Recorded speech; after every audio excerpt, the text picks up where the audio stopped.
D, കരയാതെ എൻ്റെ മണിയെ. ഈ കാണുന്ന വയറ് കടക്കാനാണോടി നിനക്ക് ഇത്ര സങ്കടം? ഐശ്ശേച്ചി, ഇത് നോക്ക്, എല്ലാവരും നോക്കുന്നുണ്ട്. നോക്കി, ഇതേ നന്ദനൊക്കെ ചിരിക്കുന്നുണ്ട്. ഇറങ്ങാൻ നേരം ഗൗതമിൻ്റെ നെഞ്ചിൽ വീണ് കരയുകയാണ് മണി. കണ്ണുകൾ നിറയുമ്പോഴും അവൾക്ക് വേണ്ടി ഗൗതം കണ്ണുനീർ പരമാവധി പിടിച്ചു നിർത്തി. അവൻ എന്തൊക്കെ പറഞ്ഞിട്ടും മണിക്കുള്ളിലൊരു ആശ്വാസവും ലഭിക്കുന്നില്ലായിരുന്നു. അവൾ അവനെ കെട്ടിപ്പിടിച്ചു തന്നെ നിന്നു. എന്തടി പൊട്ടിക്കാളി. അവൻ മുഖത്ത് ചിരി വരുത്തിക്കൊണ്ട് അവളുടെ മുഖം പിടിച്ചുയർത്തിയതും ആ നിറഞ്ഞ കണ്ണുകൾ കണ്ട് ഇതുവരെ കാഴ്ചവെച്ച മുഖം മൂടി അഴിഞ്ഞു വീഴും പോലെ അവൻ്റെ കണ്ണുകളും നിറഞ്ഞു വന്നു. എങ്കിലും ഒന്ന് ചിരിച്ചതും അവൾ അവൻ്റെ കണ്ണുകളൊന്ന് തുടച്ചു കൊടുത്തു. കുരുത്തക്കേടൊന്നും ഒപ്പിക്കരുത്, വളർത്തുദോഷമാണെന്നേ പറയൂ. സങ്കടപ്പെടരുത് കേട്ടോ. നന്ദനെ കഷ്ടപ്പെടുത്തരുതും ചെയ്യരുത്, കേട്ടല്ലോ. അവളുടെ നെറ്റിയിലൊന്ന് ചുണ്ട് ചേർത്തുകൊണ്ട് അവൻ പറഞ്ഞതും അവൾ കണ്ണുനീർ വറ്റാതെ ഒന്ന് വിതുമ്പിക്കൊണ്ട് തലയാട്ടി. അവളുടെ നോട്ടം അവനടുത്ത് നിൽക്കുന്ന പാറുവിലേക്ക് പോയി. പാറു ചിരിയോടെ അവളെ കെട്ടിപ്പിടിച്ചു. എൻ്റെ റൂമിലെ കുറേ ബേക്കറിയൊക്കെ ഞാൻ ഒളിപ്പിച്ച് വെച്ചിട്ടുണ്ട്. എല്ലാം നീ ഒറ്റയ്ക്ക് കഴിച്ച് ഗുണ്ടുമണിയാകണം, കേട്ടല്ലോ. അവൾക്ക് മാത്രം കേൾക്കാവുന്ന ശബ്ദത്തിൽ പാറു പറഞ്ഞതും മണി ചിരിച്ചുകൊണ്ട് അവളിൽ നിന്നും വിട്ടുമാറി അവളുടെ നെറ്റിയിൽ കുറുമ്പോടെ വിരൽ വെച്ച് തട്ടി. അടുത്തത് വിതുമ്പിക്കൊണ്ടിരിക്കുന്ന മുത്തശ്ശിയിലായിരുന്നു. അവളൊന്നും മിണ്ടിയില്ല. അവരെ ഒന്ന് ചേർത്ത് പിടിച്ചു, ഒരുപാട് കൊതിയോടെ, സ്നേഹത്തോടെ. ചെറുപ്പത്തിൽ തനിക്ക് നഷ്ടപ്പെട്ട അമ്മയുടെ ചൂട് അവൾ തേടുകയായിരുന്നു അവരിൽ. അവരും സ്നേഹത്തോടെ അവളുടെ നെറ്റിയിൽ ചുണ്ടമർത്തി. എൻ്റെ കുട്ടിക്ക് നല്ലതേ വരൂ, എന്താ നോക്കിക്കോണേ. അവരുടെ വാക്കുകൾക്ക് ഒരു ഉത്തരമെന്ന പോലെ നന്ദൻ മണിയെ ഒന്ന് ചേർത്ത് പിടിച്ചു. ഒരിക്കലും കൈവിടില്ല എന്ന കണക്കിൽ. വണ്ടിയിൽ കയറുമ്പോൾ അവൾ ഇടയ്ക്കിടെ തിരിഞ്ഞു നോക്കുന്നുണ്ടായിരുന്നു. ഗൗതം എന്തോ കാണാൻ വയ്യാത്ത കണക്കെ ഒന്ന് തിരിഞ്ഞു നിന്നു. കണ്ണുകൾ എന്തോ നിറഞ്ഞു വരുന്നുണ്ടായിരുന്നു. ഒരു ചേട്ടൻ എന്നതിലുപരി അവൾക്ക് അവനൊരു അച്ഛൻ തന്നെയായിരുന്നു, അവളുടെ സ്വന്തം ചേട്ടച്ചൻ. വലതുകാൽ വെച്ച് കയറുമോളെ. അമ്മ നീട്ടിയ നിലവിളക്ക് വാങ്ങുന്നതിനിടയിൽ അമ്മ പറഞ്ഞതും അവൾ ചിരിയോടെ തലയാട്ടിക്കൊണ്ട് വലതുകാല് വെക്കാൻ നിന്നു. ടീ, അത് ഇടതാടി. നന്ദൻ ഒരു കുസൃതി കണക്കെ പറഞ്ഞതും മണി പെട്ടെന്ന് വെക്കാൻ പോയ കാല് പാരി ഉയർത്തിക്കൊണ്ടൊരു നിമിഷം സ്റ്റെക്കായി. അവൾ ആലോചിച്ച് നിൽക്കുന്നത് കണ്ട് നന്ദൻ ഒന്ന് ചിരി കടിച്ചു പിടിച്ചു. ഒന്ന് പോടാ വിടുന്ന്, എൻ്റെ കുട്ടിയെ കളിയാക്കാൻ. അത് തന്നെയാ മോളെ, മോള് കയറ്. അമ്മ ചെറുതിലെ അവനെ ഒന്ന് അടിച്ചുകൊണ്ട് പറഞ്ഞപ്പോഴാണ് അവൻ അവളെ കളിയാക്കിയതാണെന്ന് അവൾക്ക് മനസ്സിലായത്. അവൾ അവനെ നോക്കി കണ്ണുരുട്ടിക്കൊണ്ട് കയറിയതും നന്ദൻ ചിരിയോടെ അവളുടെ ഒപ്പം തന്നെ ഉള്ളിലേക്ക് കയറി. നിൻ്റെ ഏട്ടൻ്റെ കല്യാണമല്ലായിരുന്നോടി, പിന്നെ നീ എന്താ അങ്ങോട്ട് പോകഞ്ഞത്? ബെഡിലൊന്ന് കിടന്നതേ ഉള്ളൂ. ഒട്ടും പ്രതീക്ഷിക്കാതെ തൻ്റെ ഒപ്പം നെഞ്ചിൽ മുഖം പൂഴ്ത്തി കിടന്ന പാറുവിനെ അത്ഭുതത്തോടെ നോക്കിക്കൊണ്ട് ഗൗതം ചോദിച്ചു. അല്ലേൽ ഒരു സദ്യ ഒഴിവാക്കാത്ത ആളാണല്ലോ. പാറു അവൻ്റെ നെഞ്ചിലേക്ക് ഒന്നുകൂടെ കയറി കിടന്നുകൊണ്ട് അവൻ്റെ നെഞ്ചിലൊന്ന് ചുണ്ടു ചേർത്തു. നിങ്ങളിലെ ഏട്ടനെ എനിക്ക് ഒരുപാട് ഇഷ്ടമാണ് കേട്ടോ. മണിയെ സ്നേഹിക്കുന്ന, ഒരുപാട് കെയറിങ് കൊടുക്കുന്ന ആ ഏട്ടനെ. അവൾക്കത് മാത്രമേ പറയാനുണ്ടായിരുന്നുള്ളൂ. ഗൗതം സംശയത്തോടെ മുഖം താഴ്ത്തി അവളെ ഒന്ന് നോക്കി. അവൾ അപ്പോഴും കണ്ണുകൾ അടച്ചു കിടക്കുകയായിരുന്നു. അതെന്താടി അങ്ങനെ പറഞ്ഞത്? ഞാൻ നല്ലൊരു ഭർത്താവല്ലേടി? അവൻ്റെ സ്വരത്തിൽ കുസൃതി കലർന്നു. പാറു മെല്ലെ തല ഉയർത്തി അവനെ നോക്കി കട്ടപ്പല്ലി കാണിച്ചൊന്ന് ചിരിച്ചു. ഏട്ടൻ നല്ലൊരു മകനായിരുന്നു അമ്മാവനും അമ്മായിക്കും. നല്ലൊരു കൊച്ചുമകനാണ് മുത്തശ്ശിക്ക്. നല്ലൊരു ഏട്ടനാണ് മണിക്കുട്ടിക്ക്. പിന്നെ അവളൊന്ന് ചിണുങ്ങി. പിന്നെ എനിക്ക് നല്ലൊരു ഭർത്താവുമാണ്. ഇനി നമുക്ക് ജനിക്കാൻ പോകുന്ന കുട്ടികൾക്ക് നല്ലൊരു അച്ഛനും ആയിരിക്കും. എനിക്കോ അപ്പ. കാരണം നല്ലൊരു മകനെ നല്ലൊരു ഏട്ടനാകാനും ഭർത്താവാകാനും നല്ലൊരു അച്ഛനാകാനും ഒക്കെ സാധിക്കും. അവൻ്റെ നെഞ്ചിൽ ചുണ്ട് ചേർത്തുകൊണ്ട് പാറു പറഞ്ഞതും അവൻ്റെ ചുണ്ടിലൊരു പുഞ്ചിരി തെളിഞ്ഞു. അവൻ്റെ വിരലുകൾ തൻ്റെ പ്രണയത്തിൻ്റെ ചുവപ്പ് പടർന്ന സിന്ദൂരരേഖയിൽ തലോടിക്കൊണ്ടിരുന്നു. ഇത്രയും നല്ലൊരു ഭർത്താവ് ഇവിടെ പുറമേ ചിരിച്ചുകൊണ്ട് ഉള്ളു കരയുമ്പോൾ അതൊന്നും കാണാതെ പോകാൻ എനിക്ക് കഴിയും എൻ്റെ ഏട്ടാ. അവളുടെ സ്വരത്തിൽ ഒരു കുസൃതി കൂടി കലർന്നിരുന്നു. അവൻ്റെ കണ്ണുകൾ അറിയാതെ തന്നെ നിറഞ്ഞു വന്നു. ചുണ്ടുകൾ അവളുടെ നെറുകയിൽ പതിഞ്ഞു. അപ്പച്ചി, അതുകൂടിത്താ, ഞാൻ കഴുകി വെച്ചോളാം. പാത്രങ്ങളെല്ലാം ഒതുക്കി വെക്കുന്ന തിരക്കിലാണ് മണി. അപ്പച്ചി അവളെ ഒന്ന് നോക്കി ഊരയിൽ കയ്യൂന്നി. നീ ഇപ്പോഴും പോയില്ലേ എൻ്റെ മണിക്കുട്ടിയെ? നിന്നോടല്ലേ ഞാൻ പറഞ്ഞത് പോയി കിടന്ന് ഉറങ്ങു കൊച്ചേ. 2 ദിവസമായിട്ട് തിരക്ക് കാരണം ഉറങ്ങാൻ പറ്റിയിട്ടുണ്ടാകില്ല. പോയേ. അവളെ തള്ളി വിടുന്നതിനിടയിൽ അമ്മ പറഞ്ഞു. അവൾക്ക് അമ്മയെ അങ്ങനെ തനിച്ച് വിടുന്നതിൽ ഒരു പ്രയാസം തോന്നി. ഞാനിത് കഴിഞ്ഞിട്ട് പൊക്കോളാം അപ്പച്ചി. നീ തല്ല് വാങ്ങും മണി, നീ പോയേ, ഞാൻ നോക്കിക്കോളാം. ചെല്ല്, പോകുമ്പോൾ പാലും കൂടി എടുത്തോ. അമ്മ പറഞ്ഞതും അവൾക്ക് വീണ്ടും സംശയം. പാലെടുക്കണോ? പിന്നെ എന്തോ ഓർത്ത പോലെ പാല് ഗ്ലാസ്സെടുത്ത് കൈ പിടിച്ചു.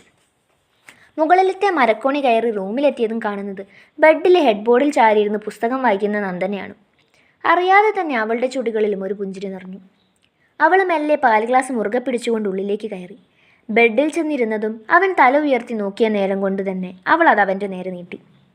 ഡി, അത് മിണ്ടട മിസ്റ്റർ, ആദ്യം പാല് കുടിച്ചിട്ട് നമുക്ക് സംസാരിക്കാം. കുടിക്ക്.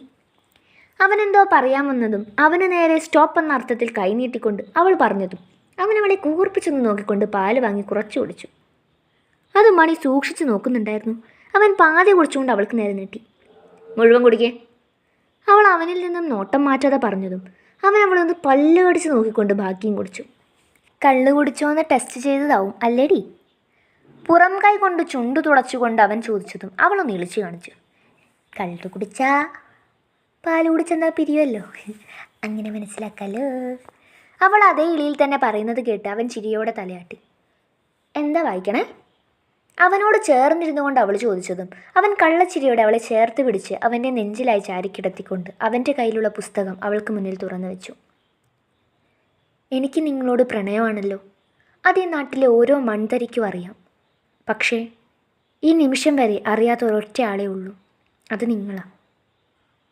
അവളുടെ കണ്ണുകൾ തറഞ്ഞു നിന്നത് ചുവപ്പ് മഷിയാൽ അടിവരയിട്ട ആ വരികളിലായിരുന്നു. തൻ്റെ വിരലുകളിൽ നിന്നും ജീവനെടുത്ത കാർത്തു തൻ്റെ പ്രാണനായവനോട് തൻ്റെ പ്രണയം വരച്ചു കാട്ടുന്ന വരികൾ, താൻ കാലങ്ങൾക്ക് മുന്നേ പറയാൻ ആഗ്രഹിച്ച അതേ വരികൾ. അവളുടെ കണ്ണുകൾ അതിൽ തന്നെ കുടുങ്ങിക്കിടന്നു. അവൻ്റെ ഹൃദയമിടിപ്പിൻ്റെ താളം പുറം കഴുത്തിൽ സ്പർശിച്ച് ഹൃദയത്തോട് ചേർന്നത് അവൾ അറിയുന്നുണ്ടായിരുന്നു. വായിച്ചിരുന്നോ? അവളുടെ സ്വരത്തിലൊരു പിടപ്പ് കൂടി കടന്നു വന്നു.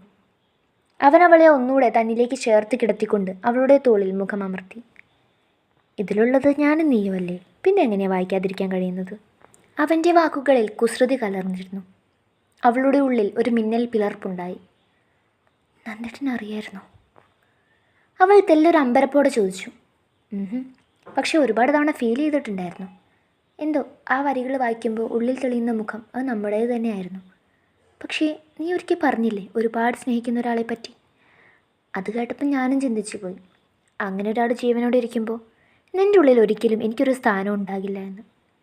പക്ഷേ അന്നും അറിഞ്ഞില്ല അസൂയ വെക്കുന്നതും ദേഷ്യം നിറയ്ക്കുന്നതും എന്നോട് തന്നെയാണെന്ന്.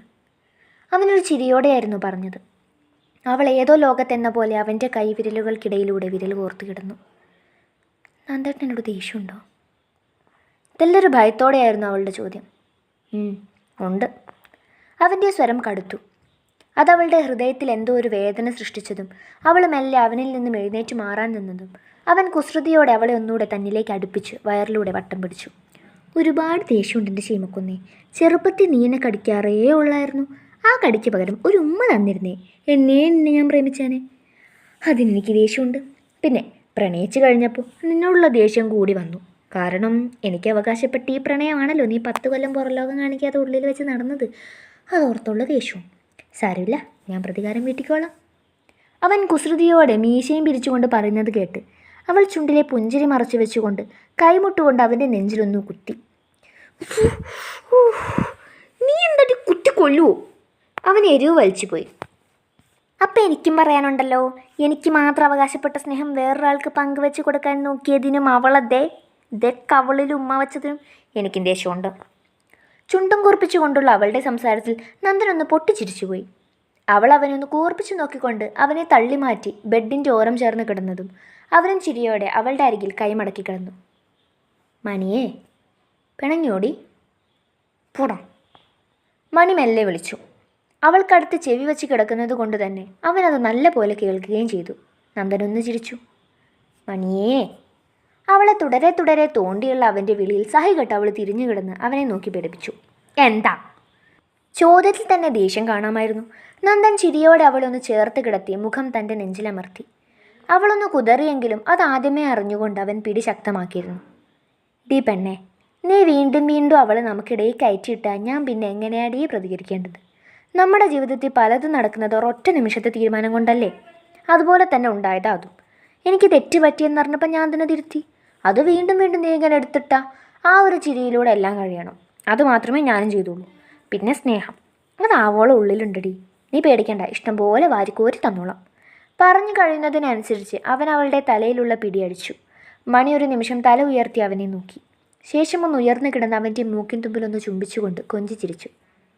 നീ ഒന്ന് കെട്ടിപ്പിടിക്കാവോ?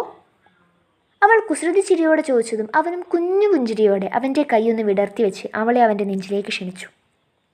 ഇങ്ങനെയല്ല നന്ദേട്ടാ, എനിക്ക് നിങ്ങളെ കെട്ടിപ്പിടിക്കണം, ചെരിഞ്ഞു കിടന്നാൽ മതി. അവൾ ചുണ്ടു പിളർത്തിക്കൊണ്ട് പറഞ്ഞു. അവൻ ചിരിയോടെ ചെരിഞ്ഞു കിടന്നുകൊണ്ട് അവളെ 2 കൈ കൊണ്ടും പൊതിഞ്ഞു പിടിച്ചതും അവളും അവനെ കെട്ടിപ്പിടിച്ചു കിടന്നു. എനിക്ക് നിങ്ങളെ ഇഷ്ടാട്ടോ നന്ദേട്ടാ, ഇടയ്ക്കെപ്പോഴോ അവൾ പറയുന്നുണ്ടായിരുന്നു.